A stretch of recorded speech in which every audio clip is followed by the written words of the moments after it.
Welcome to Dr. Mercola's Cellular Wisdom. Stay informed with quick, easy-to-listen summaries of our latest articles, perfect for when you're on the go. No reading required. Subscribe for free at mercola.com for the latest health insights.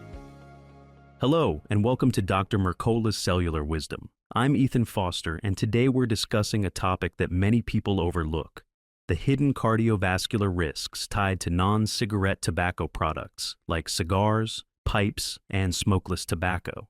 It's common knowledge that cigarettes play a key role in heart disease, but we don't hear as much about the dangers of other forms of tobacco. I'm Alara Skye, and I'm glad we're having this conversation.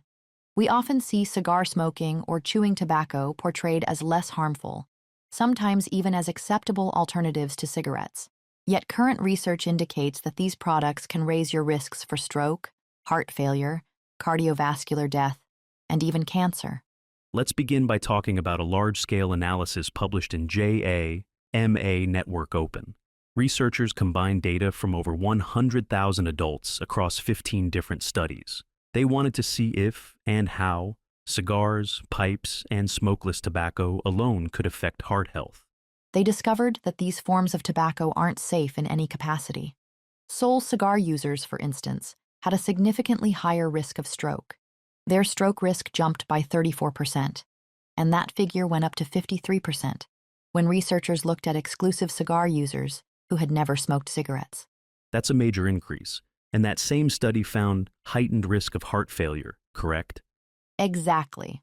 When cigar users were examined, they showed a 29% higher risk of heart failure and a 32% increased risk of atrial fibrillation. Atrial fibrillation is an irregular heartbeat that can lead to severe complications like stroke. These results weren't limited to those who had smoked cigarettes in the past. Researchers also saw elevated risks in people who used only cigars or pipes. That paints a concerning picture. What about pipes specifically? I know some people switch to pipe smoking under the assumption it's somehow safer or more refined. The study showed that pipe smokers faced a 23% greater risk of heart failure. This risk existed regardless of whether they had a history of cigarette use. So, pipe tobacco isn't any safer than cigarettes when it comes to cardiovascular damage. It's the tobacco itself, and the many chemicals within it, that harm the cardiovascular system, not just the delivery method. Let's turn to smokeless tobacco, which includes products like chewing tobacco and snuff. Many ads claim these are better alternatives, but the data tells a different story. Yes, the data is clear that smokeless tobacco also elevates cardiovascular risks. Exclusive smokeless tobacco users, meaning they never used cigarettes, still had a 34% higher risk of total cardiovascular disease. Even more alarming, their risk of all-cause mortality went up by 39%. In other words, they faced a higher chance of dying prematurely, regardless of the cause.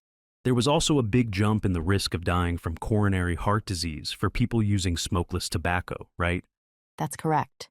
Those who used smokeless tobacco were 31% more likely to die from coronary heart disease. For exclusive smokeless tobacco users, those who never touched cigarettes, the numbers were even more severe.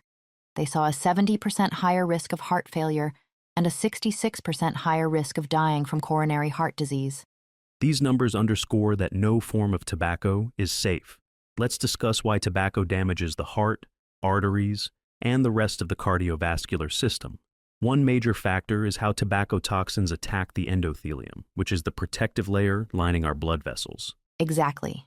Healthy endothelium helps regulate blood flow, prevents clots, and keeps your vessels functioning normally. Tobacco disrupts this system, causing oxidative stress, inflammation, and clotting. One major issue is that tobacco smoke floods the body with reactive oxygen species, also known as ROS. This sets off a chain reaction that harms blood vessel walls and fuels plaque buildup. It sounds like a domino effect. Once oxidative stress increases, inflammation rises, and clotting factors go up as well. What other elements in tobacco make it dangerous? Nicotine itself drives the sympathetic nervous system, causing spikes in heart rate and blood pressure. Tobacco smoke also contains carbon monoxide, which hinders how well your blood can carry oxygen. Moreover, heavy metals like arsenic, cadmium, and lead often show up in tobacco. These metals disrupt cellular functions, compromise detox pathways, and add to long-term cardiovascular stress. A particularly important point is that even secondhand smoke can trigger these responses. Studies indicate that non-smokers regularly exposed to secondhand smoke have significantly higher risks for stroke and heart problems, sometimes as much as a 30% increase. Right. The toxins in that smoke don't vanish just because someone else is doing the smoking. They linger in the air, harming anyone who inhales them. And while quitting reduces risk, the damage to blood vessels can persist for years, reminding us that prevention and complete cessation are vital. Let's also touch on the fact that tobacco products, not just cigarettes, are carcinogenic. A review in Cureus found that polycyclic aromatic hydrocarbons, PAHs, and tobacco-specific nitrosamines, TSNAs, are present in cigars, pipes, and smokeless tobacco as well. That's right. PAHs are produced when tobacco is burned, so you'll find them in any combusted product, whether it's a cigarette or a cigar. TSNAs are formed during the curing and processing of tobacco leaves. They don't need to be inhaled through smoke to cause harm. If you chew tobacco, these compounds get absorbed directly through your mouth. So, whether it's smoke or a pinch of chew, harmful chemicals enter the bloodstream, change cellular processes, and raise cancer risk. There's also new evidence that non-cigarette tobacco disrupts DNA methylation, specifically at the AHRR gene, which helps the body handle toxins. A 2024 paper in Thorax revealed that lower methylation at the AHRR gene was associated with respiratory symptoms like coughing and wheezing. Importantly, it also correlated with higher rates of all-cause mortality. This means that cigar and pipe use can alter your genetic pathways, even if you're not inhaling smoke the same way cigarette smokers do. That's unsettling, but it's vital to know. Once these genetic processes are disturbed, the body has a harder time repairing itself. Let's shift to practical steps for quitting. Since we now understand that no form of tobacco is safe, what's the best way to break free from nicotine and these unhealthy habits? One common trap is replacing one addiction with another. People may think e-cigarettes or vaping are solutions, yet they often deliver nicotine in equal or greater amounts. The goal should be to remove nicotine altogether and address the behavior patterns tied to tobacco use. Absolutely. Another key is staying physically active to keep cravings in check. Movement supports your body's stress response and helps flush out nicotine. Is there anything else people can do to deal with stress triggers? Mind-body techniques like the emotional freedom techniques, EFT, can be highly useful. EFT is a method that combines tapping on specific acupressure points while focusing on the emotional aspects of cravings. It helps break the cycle of reaching for tobacco during moments of tension or anxiety. Mindfulness practices and breathing exercises can also provide a sense of control when urges arise. It's all about recognizing triggers. If you always light a cigar after dinner or chew tobacco when driving, those routines become habits. So, replacing them with other activities can help. Instead of sitting in the same chair after a meal, maybe you take a walk or do a brief cleanup around the house. Exactly. Identifying and preempting triggers is crucial. If coffee is tied to your tobacco craving, consider changing your beverage or shifting your morning routine.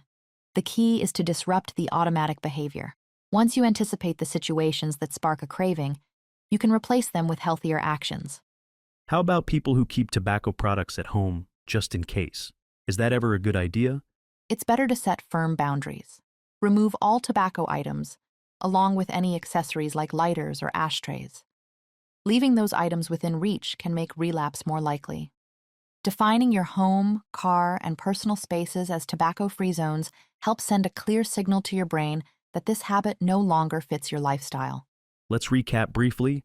Non-cigarette tobacco products, including cigars, pipes, and smokeless varieties like chewing tobacco, pose substantial risks for heart failure, stroke, and cardiovascular death. They're also linked to cancers because they carry dangerous carcinogens. Quitting means eliminating nicotine altogether, staying active, managing stress, and removing triggers. Correct. Taking a systematic approach to quitting can help people break free for good. By avoiding nicotine replacements like e-cigarettes, engaging in physical activity to reduce cravings, and applying mind-body tools, individuals can overcome the cycle of tobacco dependency. Setting boundaries is also essential, ensuring these products don't stay in your environment. That sums up today's discussion. None of these products provide a safer route for nicotine. We hope this information empowers listeners to protect their health by avoiding all forms of tobacco and seeking effective strategies to quit. We appreciate you joining us. Thank you for tuning in to Dr. Mercola's Cellular Wisdom.